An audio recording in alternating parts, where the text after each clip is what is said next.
This year, I hit the jackpot in the lottery, a whopping $20 million. Coincidentally, my 66th birthday was just a week away. I had planned to surprise my children during the celebration at my house. Everything was set in my mind. After taxes, I would take the remainder and buy a luxury home for each of them, my son Logan and my daughter Luna. On top of that, I intended to hand each of them a check for $1 million. But when my birthday finally came, I sat at the dining table, eyes fixed on the array of carefully prepared dishes, waiting and waiting. By 10 p.m., neither Logan nor Luna had arrived. I called them both several times, but no one answered. A heavy feeling of unease settled deep in my chest. Earlier that afternoon, around 3 or 4, Luna had called to say she might be late because she had to stay longer at work. Shortly after, Logan sent me a text explaining that a problem with a project he was overseeing would delay him as well. At the time, I hadn't thought much of it. I told them both that work comes first. But now it was already 10 at night.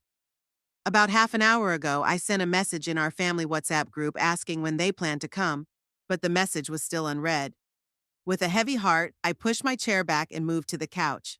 On the coffee table lay 2 real estate contracts and 2 checks, representing a luxury home for each of them, plus the $1 million in cash I'd been excited to give all day. Some of my yoga friends recently caught lottery fever and urged me to try my luck. I played along, never expecting to win. When I saw the winning numbers, I was so stunned I couldn't sleep all night. I kept the news to myself. They say it's better not to flaunt wealth. I chose the lump sum payout, even though it meant losing 40% to taxes. That still left me with more than $10 million. My plan was to set aside $3 million for my retirement, then split the rest evenly between Luna and Logan. Somewhere between waiting and thinking, sleep finally took over and I dozed off on the couch. I wasn't sure how long I had slept when my phone suddenly rang. It was Luna. I answered, but before I could say anything, she spoke quickly and apologetically. "Mom, I'm really sorry. Work was hectic today and I just couldn't get away. It's too late now, so I'm heading back to my apartment. You should get some rest." She ended the call before I could respond. I glanced at the clock. 11:47 p.m. Luna's workplace was far from home. I'd worried about her long commute, so after her internship ended, I rented her an apartment close to her office. I stared at the dark screen for a long moment.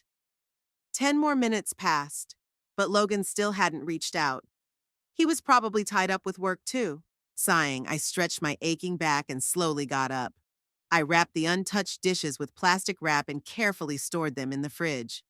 The real estate contracts and checks? I tucked them away in my bedside drawer.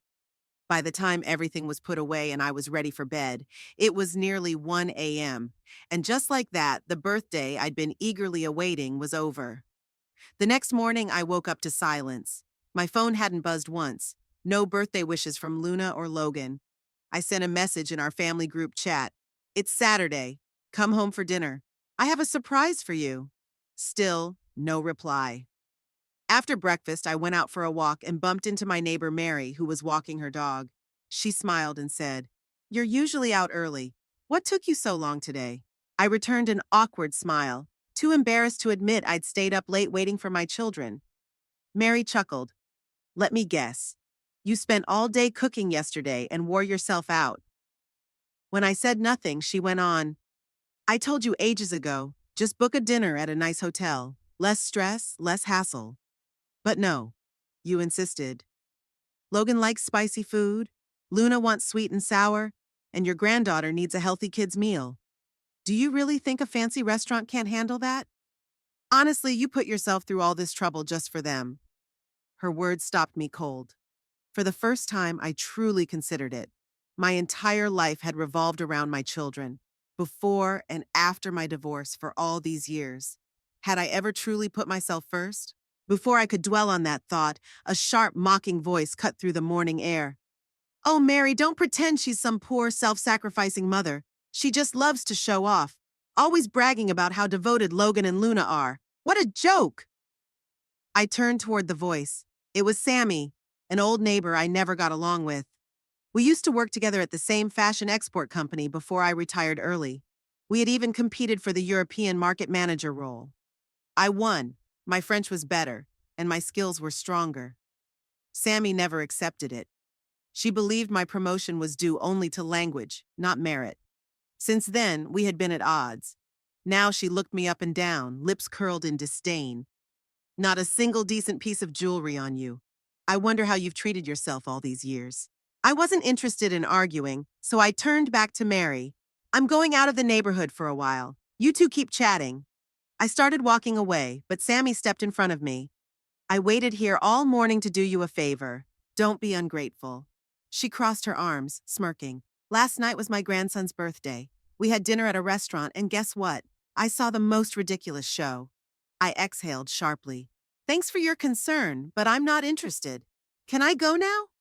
Sammy's face darkened with irritation. She pulled out her phone, scrolled through photos, and shoved the screen into my hand.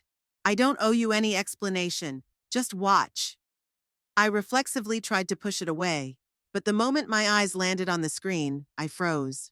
It was a video of a woman in a red dress, her hair elegantly pinned up, smiling warmly as she greeted guests. I recognized her instantly, Chloe, my ex-husband Jeff Smith's mistress. Beside her, arm-linked affectionately, stood Jeff himself. They were laughing, chatting, glowing with happiness. The camera wobbled briefly, then focused on two men standing near the stage, Logan and Jeff, his biological father. Behind them, two large banners blared loud messages: Happy 25th wedding anniversary, Jeff and Chloe, and Happy birthday, Chloe. My granddaughter appeared on screen, clutching Chloe's hands tightly, chirping sweetly. Grandma Chloe, you're so pretty. Way prettier and nicer than my other grandma. She tilted her head up, eyes shining with innocent joy. I want you to be my real grandma. Next week is preschool sports day. Can you and Grandpa come watch me? Silence echoed in my mind. The video ended, but Sammy wasn't finished. You should have seen Logan, she sneered. Bought that old witch a solid gold bracelet. Must have cost close to 10 grand. I overheard his wife bragging about it on the phone in the restroom. She scoffed. And he got Jeff a whole crate of Hennessy brandy, not cheap. Sammy clicked her tongue and shook her head. Funny, isn't it? Every time he visits you, he can't even be bothered to bring a 6-pack of beer. And your precious Luna? Don't get me started. She bought Chloe an entire gold jewelry set. Necklace, earrings, rings, the whole package. Kept calling her mom, like it was the most natural thing in the world. She turned to me with a sickly sweet smile. Didn't you always brag about how devoted they are to you? Funny. I don't see you getting even a crumb. Mary grabbed Sammy's arm, trying to stop her, but Sammy yanked it away. No, she snapped. She needs to hear this. She needs to see the kind of ungrateful, backstabbing wolves she raised. She was always pinching pennies and scrimping just for them, even going so far as to sell her large house to help out. Ha! What a joke. All that effort was just to fool herself into believing they actually cared. Her words hit me like a hammer blow. It felt as if I were drowning in an ocean of despair. Without a word, I handed the phone back to Sammy. My legs wobbled, and I staggered toward home, moving in a daze. A bitter, metallic taste filled my mouth. I had bitten my lips so hard they began to bleed. As soon as I stepped inside, I collapsed onto the couch. The tears I had held back for so long finally broke free. I buried my face in my hands, as if that could somehow hold back the flood of pain threatening to overwhelm me. But no matter how tightly I pressed my palms against my eyes, the past clawed its way up to the surface, relentless and merciless. Memories surged forward like a runaway carousel, peeling back wounds I had spent years trying to ignore. My marriage to Jeff Smith was a disaster, so much so that by the time I turned 40, I had given up on love altogether. I divorced him and never remarried. Jeff was 6 years my senior. We met through a mutual friend. Back then, he was a tall, clean-cut man with an air of steadiness, an analyst in the city government's research office with a promising future ahead. At 24, I was just a part-time proofreader at a publishing house. My parents thought he was the perfect match. Respectable, well-employed, and someone who might even help boost my older brother's career. They told me I was lucky to marry him. So without knowing much about his past, I said yes. I only discovered the truth later. Too late. Jeff had never married before me because he had once been deeply and irrevocably in love.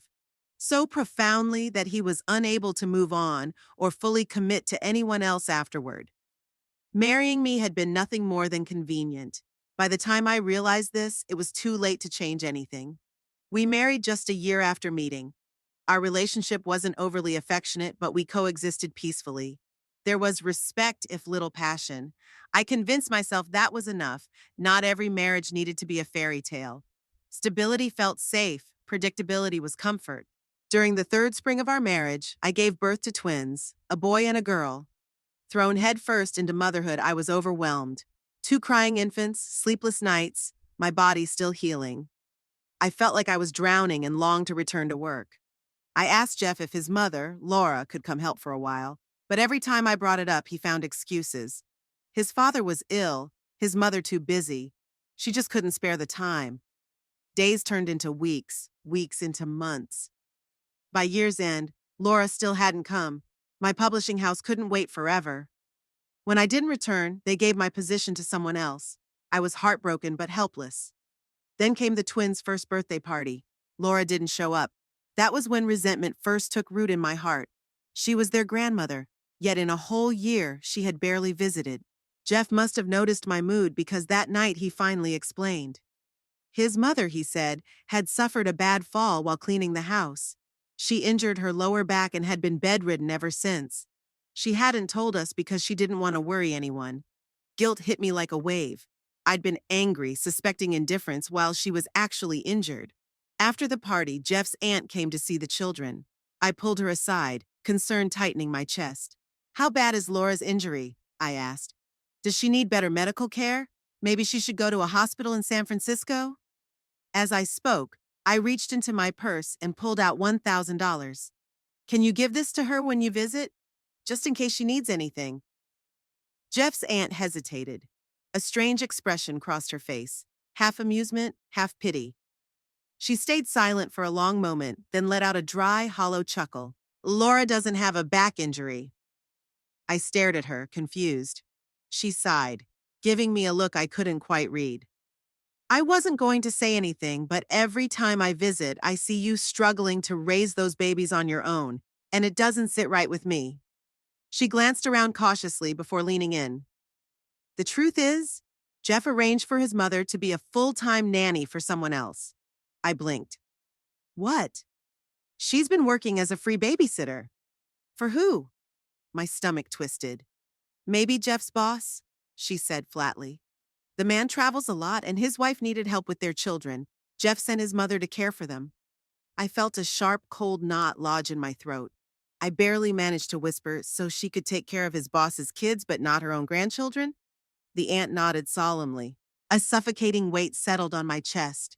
She sighed again and murmured, "I shouldn't be telling you this, but watch Jeff. Make sure no one steals him away." Her words sent a chill down my spine. Then she patted my arm, turned, and walked away. I stood frozen, watching her retreating figure, struggling to breathe. Jeff's aunt's words were like a thorn dug deep inside me. That night I tossed and turned, unable to sleep. The next morning, after Jeff left for work, I stepped into his study. I rarely entered that room, only when cleaning, and even then, I never touched his personal things. I always believed that even in marriage, personal space should be respected. The study was simple. 2 walls lined with bookshelves, a desk, and a chair. I sat down and pulled open his desk drawer. Inside were a few letters, his office badge, an address book, and some unimportant papers. At the bottom, I found a black and white photograph. I carefully lifted it out. It showed 5 people. Jeff stood next to a young woman in a white floral blouse with ruffled sleeves. Her long hair braided into 2 plaits. I didn't need anyone to tell me. The connection between them was unmistakable. A woman's intuition, maybe. I flipped the photo over. In the bottom right corner, delicate handwriting read, "Bound by heart, love buried deep. April 19th, 1969. The script was soft and elegant, likely hers. 1969 was Jeff's final college year. My eyes wandered around the study and landed on a locked cabinet at the bottom of a bookshelf. Minutes later, I found the key hidden in the spine of how the steel was tempered. That night, after putting the twins to bed, I forced myself to read. Dozens of letters, just a fraction of them. The woman writing to Jeff was named Chloe. Through her words, I pieced together a love story that had lasted over a decade. They came from the same small town and attended the same university. In an unfamiliar city, far from family, they leaned on and encouraged each other, eventually falling deeply in love. Their relationship grew quietly in unspoken moments until they became inseparable. But before Chloe left for college, her family had already arranged a fiancé for her.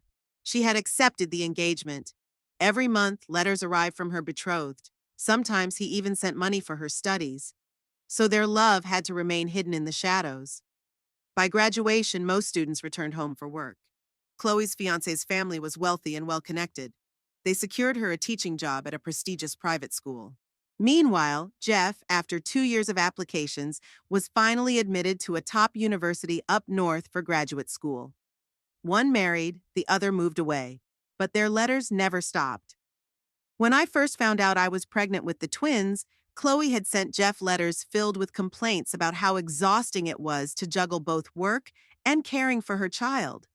Her husband was almost always away on business trips, barely acknowledging their existence. She was overwhelmed, exhausted, and constantly aching from shouldering everything alone. Feeling sympathy for her, Jeff sent his mother Laura to help care for Chloe's daughter. That piece of information alone devastated me. But it was the subsequent letters that truly tore me apart. Whenever Laura looks after me, I feel torn between guilt and happiness. I want to call her mom, but I'm unsure how that fits. I feel sorry for your wife. You make barely $1,500 a month, but still send me $500 in secret. If she ever found out, she'd lose it. You mentioned your wife had twins. The only thing I've seen give birth to two at once is my dog. I can't even picture how big she must have been. It's terrifying just to imagine. My coworkers joke about how many letters I get. I tell them they're from my husband, my love. They think I'm referring to Bruce, the man I married. Those written words reeked of a forbidden closeness, a humid, suffocating intimacy that made me physically ill. That very night when Jeff came home, I threw those letters right into his face. I screamed and fought with everything I had. Our home turned into a battlefield. I'd just given birth. My body and mind were drained, and now I was unraveling entirely. Jeff? He stood there, expression blank, watching my breakdown as if I were a complete stranger. Only after I had screamed myself hoarse, shaking with fury, did he finally exhale in annoyance. "Are you done?" he said, his voice bored. "They're just letters. Nothing's going on. If it bothers you, I'll stop writing." His words made my hands numb and my knees weaken. But I didn't have time to fall apart. The twins woke up crying from the noise. Jeff locked himself in his study and shut me out completely. I wiped the tears from my swollen eyes and forced myself up. The babies were hungry. They needed their bottles, or their crying would never stop. But when I reached the kitchen, the formula container was empty. Despair hit me like a tidal wave. I had reminded Jeff for days that we were running low. I begged him repeatedly to buy some on his way home. Even that morning, I reminded him again before he left for work. But he forgot. Now it was too late. Something inside me broke. I stormed to his study and kicked the locked door open with all the strength I had. The sight inside made my rage blur my vision. Jeff sat at his desk, his fingers tracing the face of Chloe in a photograph, his eyes filled with tenderness and longing. He froze when he noticed me. I marched over, snatched the photo from his hands, and ripped it into pieces. Then I threw the fragments to the floor at his feet. "Jeff Smith, you lying, cold-hearted bastard!" I yelled. "I want a divorce!" For the first time, he was caught off guard. When he snapped back to reality, panic took over. He hurried to gather the torn pieces of Chloe's face, carefully slipping them into his pocket like precious treasures. Then he turned on me, his face twisted with rage. "You're insane, hysterical, and irrational," he roared. He tried to push past me, but I grabbed his sleeve, refusing to let him go. His eyes burned red with anger. With both hands, he shoved me hard. I wasn't ready for it. The force knocked me backward, my lower back slamming against the sharp corner of the desk. A fiery pain shot through me. I struggled to breathe. My vision turned completely white. Through the haze, I saw Jeff hesitate for a moment.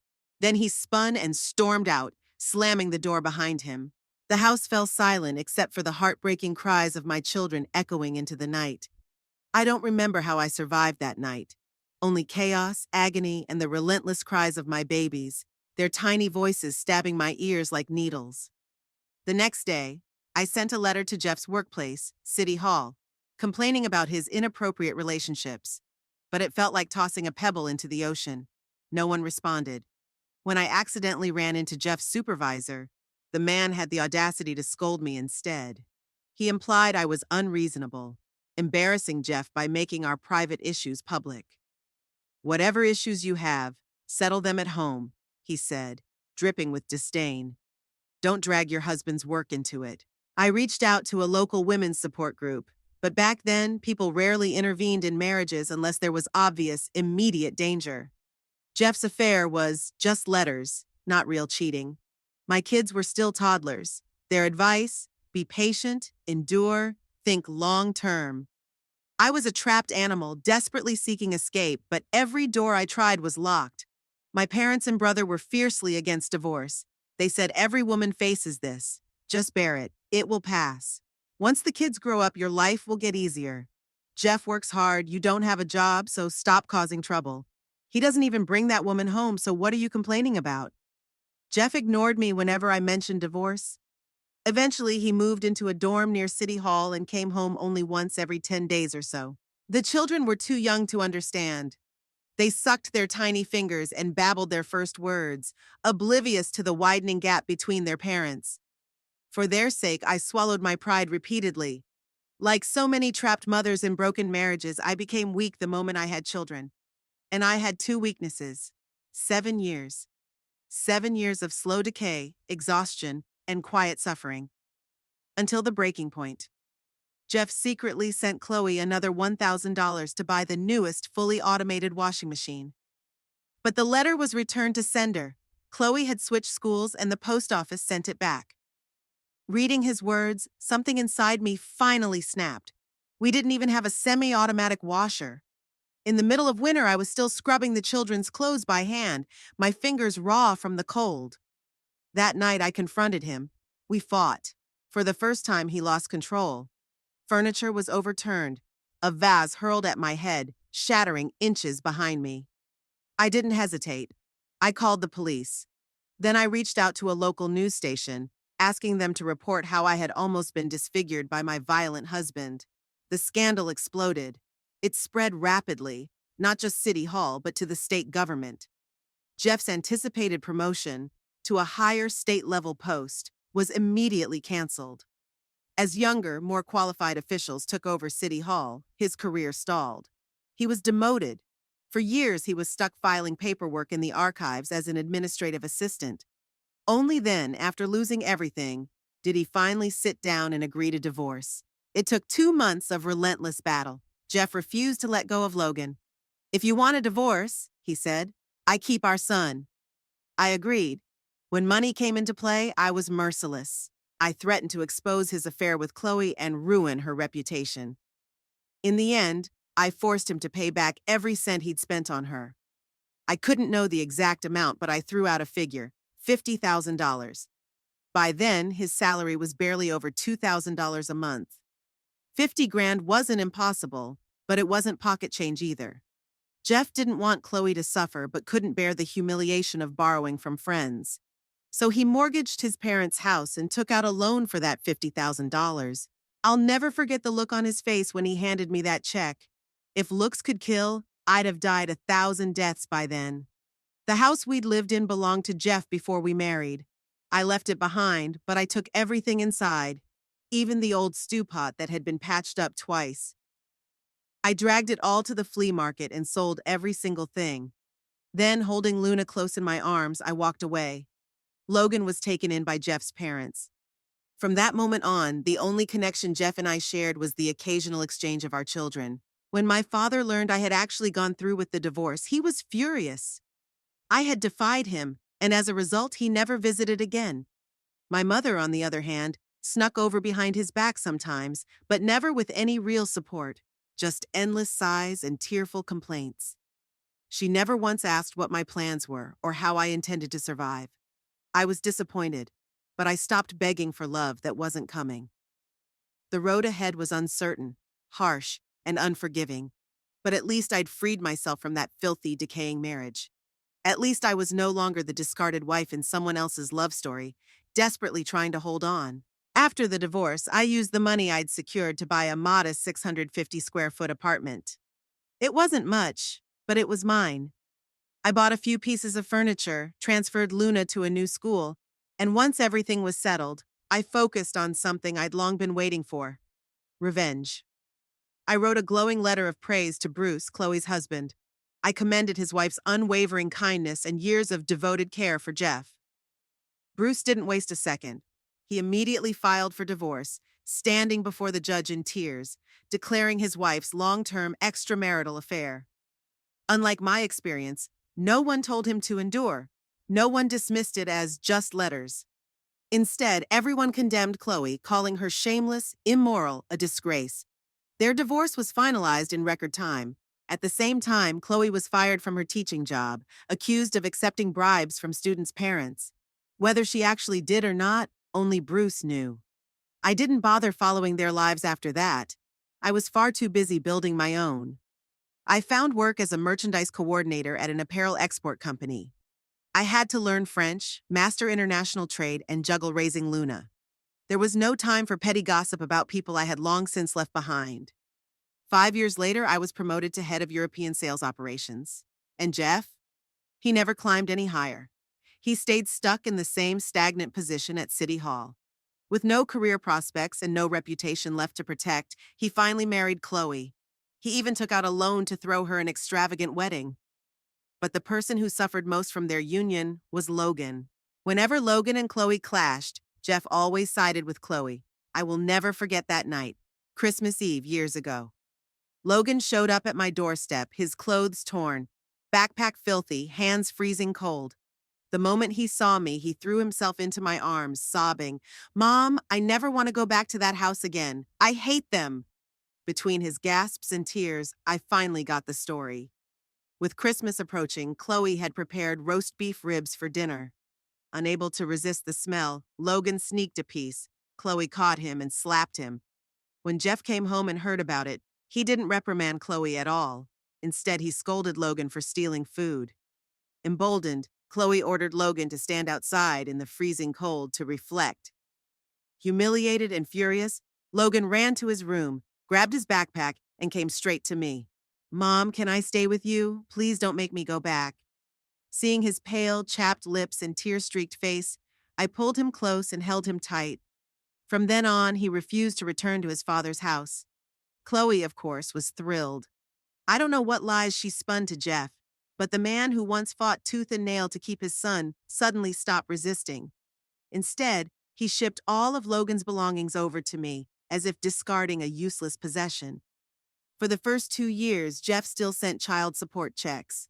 Then one day they just stopped. And that was the end of it. I raised both children alone. I taught them right from wrong. I put them through school. I saved enough to buy them cars, even homes. And now they betrayed me, just like their father. It felt like I shed my last tear that night. Outside the window, darkness swallowed the last traces of daylight. I forced myself to stand, legs trembling, and made my way to the bedroom. Lying in bed, I felt like a fish gasping for air, desperate for a breath of life. Then, the sound of keys turning in the lock echoed through the silent house. Luna's voice followed. "Mom, we're back!" I didn't move. I didn't answer. Logan's confused voice came next. "Mom's not home. Didn't she tell us to come for dinner this morning? Why hasn't she cooked anything?" Luna sighed. "Who knows? She's been getting more annoying the past 2 years. So sentimental all the time. Being with Chloe is easier." "Keep your voice down. If Mom hears you, she'll be upset." "So what if she is? Are we really supposed to never see Dad again just to make her happy? He's still our father." Their hushed conversation continued. Then my bedroom door creaked open. A small, warm body bounded toward me. Vivian, Grandma, are you playing hide and seek? I found you! Voices in the living room fell silent. Seconds later, Logan and Luna rushed inside. The light flicked on. Logan froze. He stood rooted to the spot, staring at me. His mother lying in bed, face streaked with dried tears. His lips parted, voice barely a whisper. Mom? Luna hesitated in the doorway, expression unreadable. The room was heavy with silence. After a long moment, she stepped cautiously forward and reached for my hand. Mom, I'm sorry, she whispered. We were so busy yesterday, that's why we couldn't come. Are you mad at us? I stared at her without blinking, saying nothing. She shrank under my gaze, voice growing softer. Mom, I had to work overtime. It wasn't my choice. You know this is an important time for my career. Logan quickly added, Yeah, Mom, we really did have to work. But we're here now, aren't we? We came to celebrate with you today. Come on, get up and have some cake. I looked at them, really looked, and all I saw was Jeff. The way they lied so easily, twisted their words to soothe me, just like he once did. Had I been fighting a losing battle all along? Had all my love, sacrifices, and sleepless nights meant nothing against the weight of their bloodline? Grandma, I want cake! Vivian tugged at me with tiny hands, nearly pulling me off the bed. Logan quickly slipped my slippers onto the floor and helped me sit up, his voice forced warm. Mom, Vivian's been so excited all day about your birthday. She kept saying how much she missed you. As soon as her dance class ended, I brought her here. They half led, half dragged me to the dining table. On it sat a 6-inch cartoon cake. Elsa from Frozen, Vivian's favorite. I smiled, not because I was happy, but because I realized how foolish I had been for over 30 years. A memory surfaced unbidden. That night so many years ago, after my fight with Jeff. The empty formula can on the kitchen counter. The twins' desperate gasping cries. I battled through the ache in my battered back, stirring oatmeal with one arm while rocking the babies in the other. One would finally drift off, only to be woken by the other's cries. That night, my resentment toward Jeff burned fiercely. I wanted to walk away more than anything. But when I glanced at my children, I couldn't bring myself to leave. So I stayed. I stayed and fought tooth and nail for them. Years passed with relentless work. I mastered French and the complexities of international trade, all to climb the corporate ladder for a measly extra $1,000 a month. I wrestled fiercely with Sammy for that coveted manager role. And yet, there they were, at that woman's birthday party, lavishing her with gold bracelets, pricey liquor, and a full set of jewelry. Me? At 66, the only cake I received was whatever my 5-year-old granddaughter happened to bring. Suppressing the tightening ache in my chest, I pulled out a chair and sat down deliberately. Then, in a voice steady and calm, I said, Sit down. I have something to say. Logan and Luna exchanged uncertain looks before cautiously taking seats opposite me. Vivian, mistaking the moment, stared excitedly at the Elsa figure perched on the cake, her eyes shining with delight. I met their gaze directly and spoke without hesitation. You didn't come yesterday because you were at their anniversary party, did you? Their faces shifted immediately. Luna's eyebrows knit tightly. Mom, what exactly are you implying? She asked cautiously. I kept my tone measured. If you wanted to go to their celebration, you could have told me. There was no need to lie about working late and keep me waiting till midnight. Luna's body stiffened, her face paling visibly. Logan hung his head, guilt weighing him down. The silence that followed was thick and heavy. After a few minutes, Luna's tears broke free. She moved to sit beside me, clasping my hand tightly. Mom, please let the past go, she begged, voice choked with tears. You have to stop holding on. Dad has resources, connections. He can help me and Logan. Why struggle when we could just ask? We've had our hardships too. Can't you try to understand? Her tears spilled onto my hand, scorching it like flames. I'm getting married next year, she continued. Lucifer and I are planning our lives, and Dad promised to pull some strings to get him a job at City Hall. She looked up at me, then her words stabbed through me like a dagger. If I can't count on Dad, who else do I have? I stared, feeling like I was seeing her for the first time. Logan settled down early, marrying soon after college. Luna, though, had pushed herself through grad school and into a demanding career, always striving for more. The more successful she became, the colder she grew, calculating every decision with precision. She avoided my eyes, staring instead at the Elsa cake, and murmured, "Mom, I've bottled this up for too long. If you hadn't caused that scene at City Hall, Dad wouldn't have left you. Logan and I wouldn't have struggled so much. Dad wouldn't have been stuck in a dead-end government job for all those years. If you had just endured, everything would have been different." "Luna, enough!" Logan snapped. She flinched but smiled bitterly. "Am I wrong?" she shot back. "If Mom hadn't walked away, Chloe wouldn't have had a chance. But Mom made her choice, so why keep holding on to bitterness?" Her fists clenched tight. "Besides, Chloe and Dad only got together years after your divorce. She wasn't the homewrecker." Her cheeks flushed as she fiercely defended herself. Then she looked back at me. "Mom, let it go. Stop drowning in your bitterness. You can't pass your hatred on to me and Logan. No matter what, Dad is still our father." I stared, stunned. This wasn't my daughter. Not the child I raised, not the girl I sacrificed everything for. My hand trembled as I pointed toward the door. "Get out, both of you. I don't have children like you." A suffocating silence filled the room. Slowly, Luna rose, voice eerily calm. "Fine, Mom. We all need space to cool off. I won't be back for a while." She grabbed the cake and called to Vivian. "Come on, Vivian, let's have the cake at Auntie's." Vivian hesitated, glanced at me, then slipped off her chair and took Luna's hand. Hand in hand, they left. Logan lingered a moment. Outside, Luna's impatient voice rang. "Hurry up, Logan! What are you waiting for?" He grabbed his coat and looked back at me. "Mom, calm down. I'll talk to Luna." Then he followed. As the door shut, I heard Vivian ask softly, "Does Grandma not want us anymore?" Luna answered sharply, "That's right. You don't have a grandma anymore." Vivian cheered, "Yay! Chloe is my real grandma now. Tomorrow I'll ask Grandpa and Grandma Chloe to come to my school's sports day." Their voices faded away. I stood frozen, staring at the closed door for what felt like hours. The metallic tang of blood filled my mouth. No matter how hard I tried to erase them from my mind, the pain in my chest crushed me. But I'd get used to it. I had survived worse, hadn't I? Slowly, I gathered my strength and rose to my feet. I went to the drawer, pulled out the 2 real estate contracts I'd prepared for them, and tore them into pieces. If they had their father now, a new mother, then I had no reason left to care. From this moment forward, I had no son or daughter. Monday morning found me at a law firm, hiring an attorney to draft my will. When I die, all my assets will be donated to charity. I also put up for sale the house Logan and his wife live in, still under my name.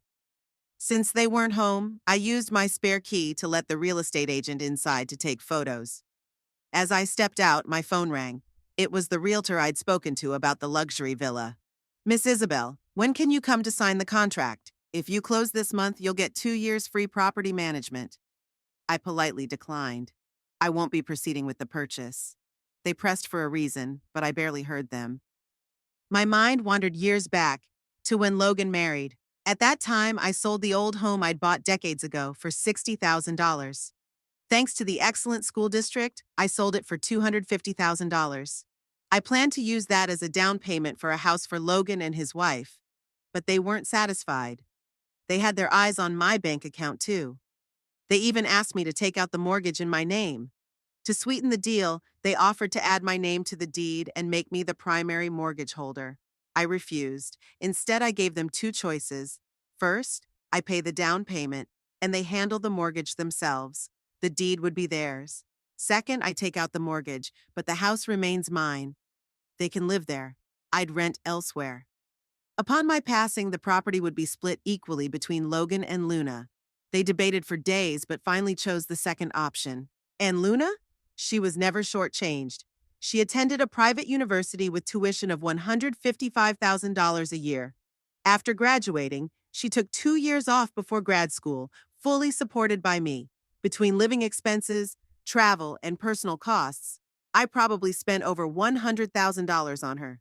Even now, I pay her apartment rent every quarter. They drained me dry. And back then, I foolishly thought it was worth it. I had believed that once I retired, a monthly pension of $5,000 would roll in, steady and growing over time.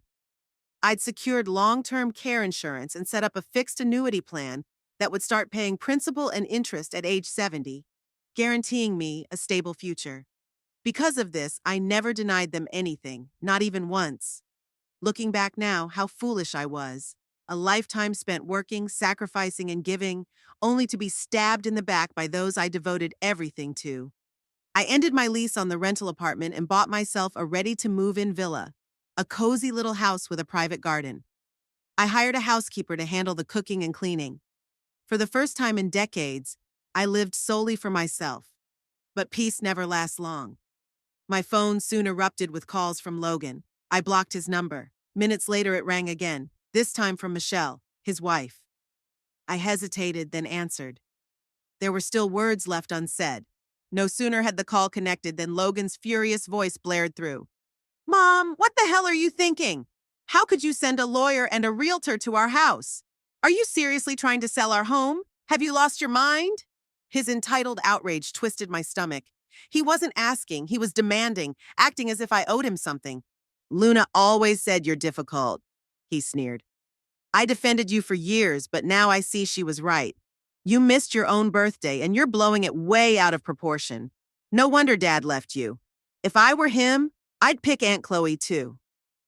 Even though I'd long given up on them, his words unleashed a fresh surge of anger. I let out a cold, bitter laugh. Perfect.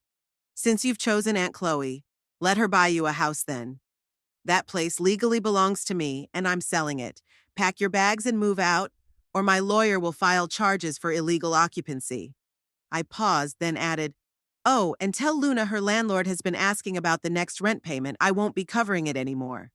Before he could sputter a reply, I hung up and blocked every one of their numbers. I turned off my phone and, for the first time ever, welcomed silence as my companion. That weekend, I adopted 2 cats from a pet rescue center. I filled my garden with flowers, vines, and shrubs. One afternoon, curled up on my balcony with a cat in my lap, basking in warm sunlight, there was a knock at the door. My housekeeper came upstairs. Ma'am, there are 2 police officers here to see you. Puzzled, I went downstairs. It turned out Logan and Luna hadn't been able to contact me for months and had reported me missing. Right before my eyes, the officers called Logan to tell him I was safe. An hour later, they showed up at my doorstep. Not just Logan and Luna, but someone I never expected, my older brother, Jack. After the police left, the 3 of them lingered in my garden, wide-eyed as they took in the house. Luna broke the silence first. Mom, how much do you make as a housekeeper here? I rolled my eyes and ignored her. It had been months since I last saw them.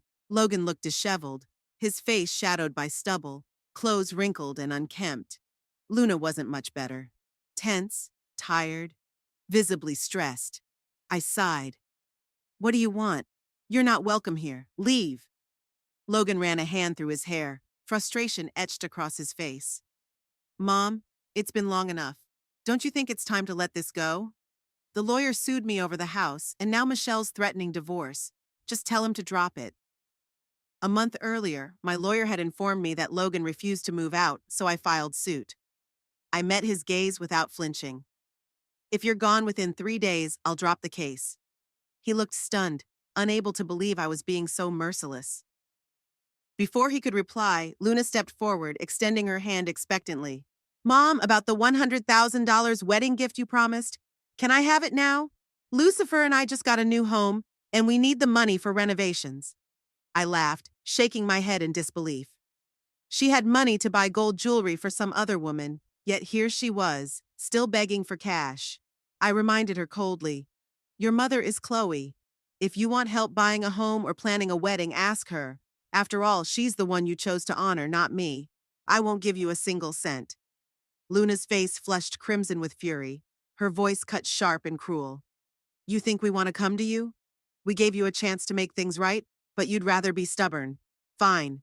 But don't come crawling back when you're old and alone. Don't expect us to care for you. She scoffed. Chloe's a better mother than you ever were. She's prettier, kinder, more loving. When I marry, Dad and Chloe will be sitting in the parents' seats. You can come or not. I don't care. Without waiting for a response, she stormed out.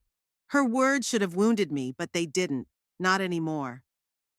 I watched her leave with cold indifference, brushing off imaginary dust from my sleeve. Turning toward the house, I noticed two figures still lingering in the yard. Logan, frozen in thought, and Jack, who had been watching everything with a sly grin, clearly entertained. I'd nearly forgotten him. I'd long known Jack's life hadn't been easy. My parents spoiled him rotten. Dad had pulled strings to get him a well-paying government job, but Jack was lazy and incompetent, often skipping work. It wasn't long before he was fired. After that, my parents funded several small businesses for him. Some thrived, others failed, but he managed to scrape by.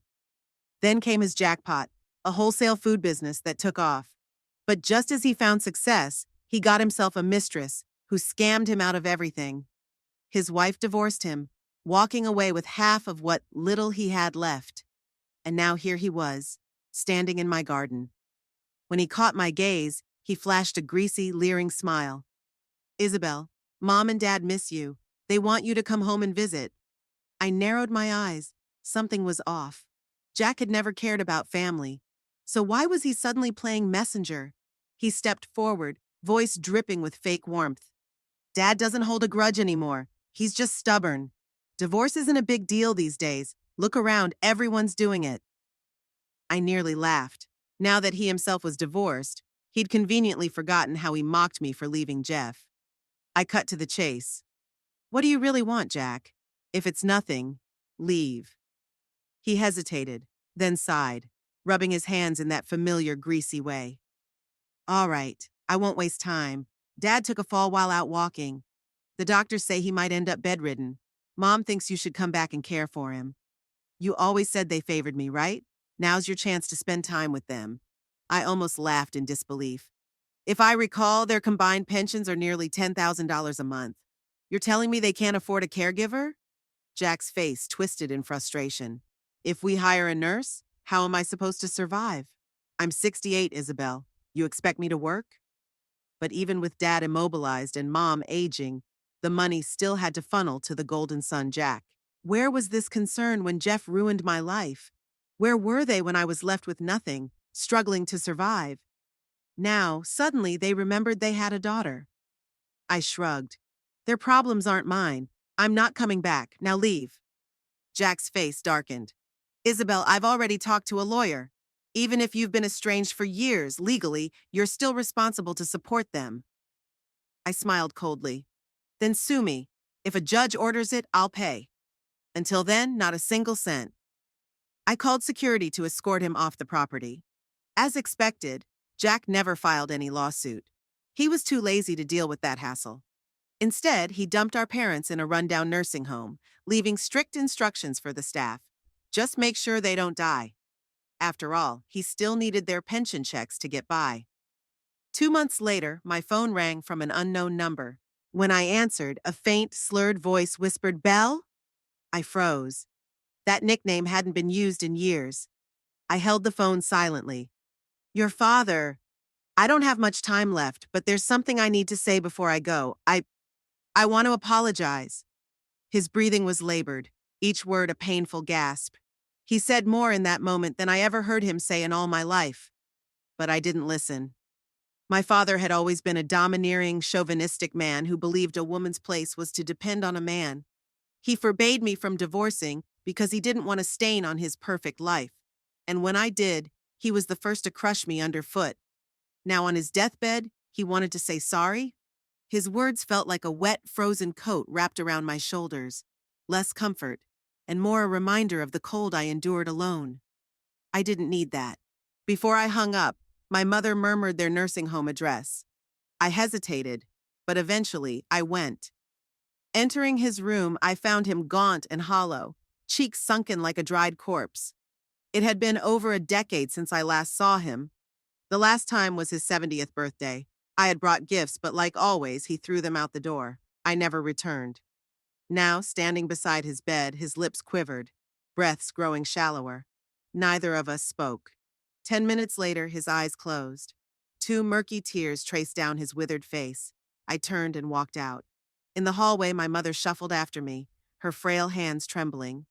I looked at her, now 85, bent with age, and felt nothing. She spent a lifetime in submission. No matter what my father did, she never resisted, not even when he cast me out like garbage. Was she weak? Or did she simply not love me enough?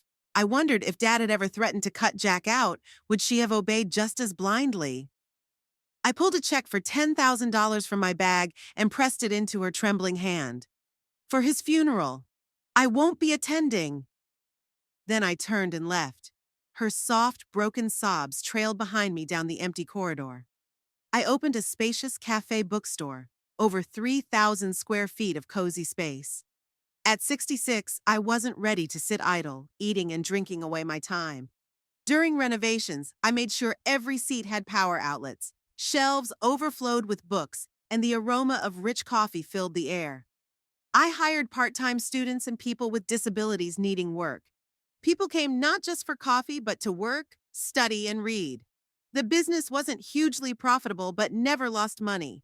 One day, while managing the counter, Michelle walked in hand with a man I didn't recognize. They seemed close.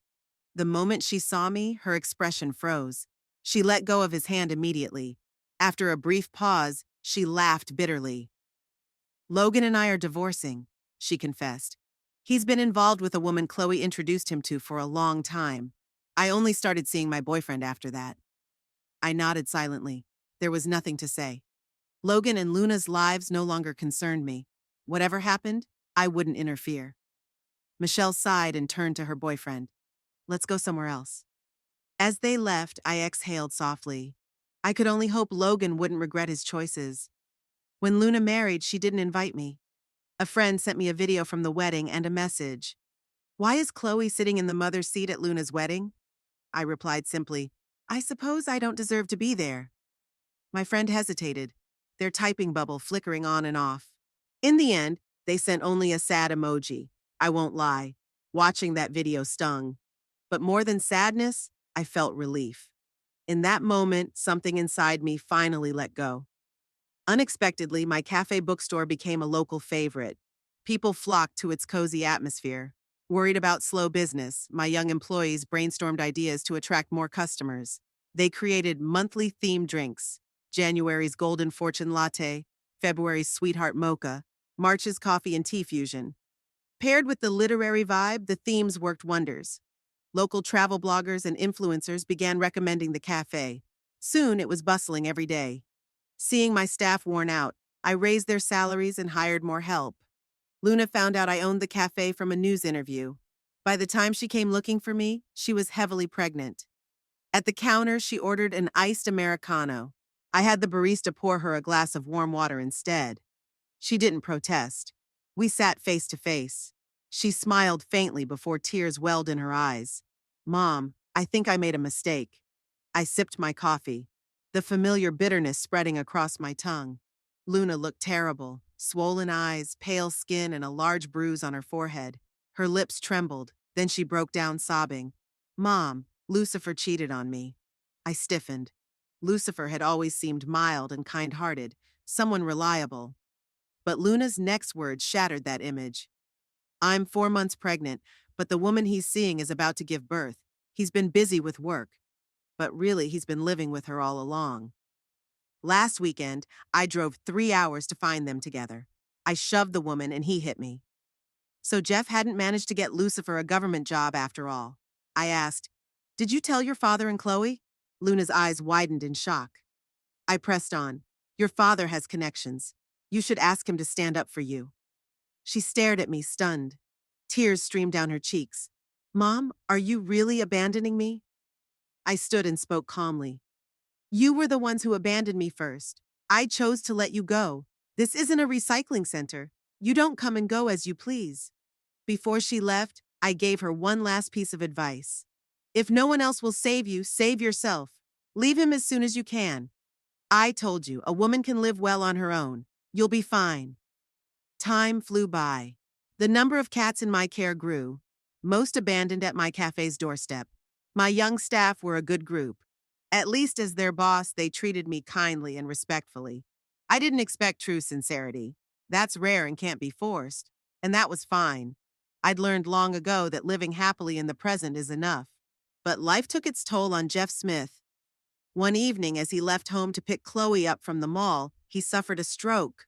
The damage was severe: paralysis on one side, slurred speech, limited movement.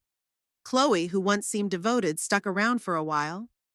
She managed his treatment and handled finances. But medical care was expensive. Despite having a pension and some savings, the mounting expenses quickly drained their resources. The endless bills for treatment, therapy sessions, and medications emptied their accounts faster than they could replenish them. Jeff became a heavy burden, and Chloe, the woman who had once taken him away from another, was no saint willing to sacrifice herself for a sick husband. Before long, she'd had enough.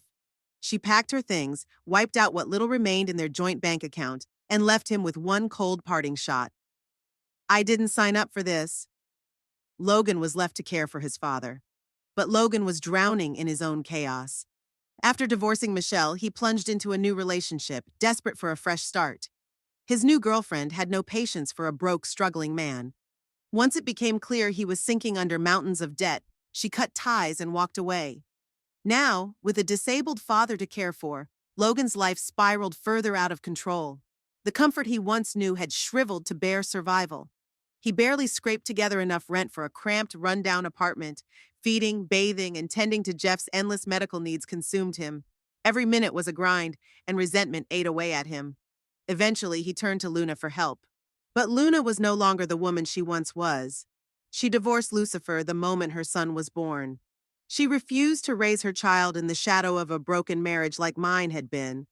She left the city behind and started fresh somewhere no one knew her history. Life was tough, juggling a demanding job, single motherhood, and all the challenges that came with it. But slowly she began to understand the sacrifices her mother made. She recalled those long nights when I'd rock her and Logan to sleep, the bitter winters when I hand-washed their clothes because we couldn't afford a washing machine, the lullabies, the sleepless nights, the relentless work, all for a better future. She never truly appreciated it back then, but now she did. At first, she hesitated. Then one night on impulse, she texted me, "Mom, how have you been?" No reply. Weeks later, she tried again. "I'm sorry for everything." Still silence. She never expected forgiveness, but a small part of her hoped. Every few months, she sent another message. "I understand now everything you did for us. You must have been so tired. I don't expect you to answer. I just wanted you to know I think about you." I never responded. Some wounds run too deep to fully heal, but that didn't mean I wished her harm.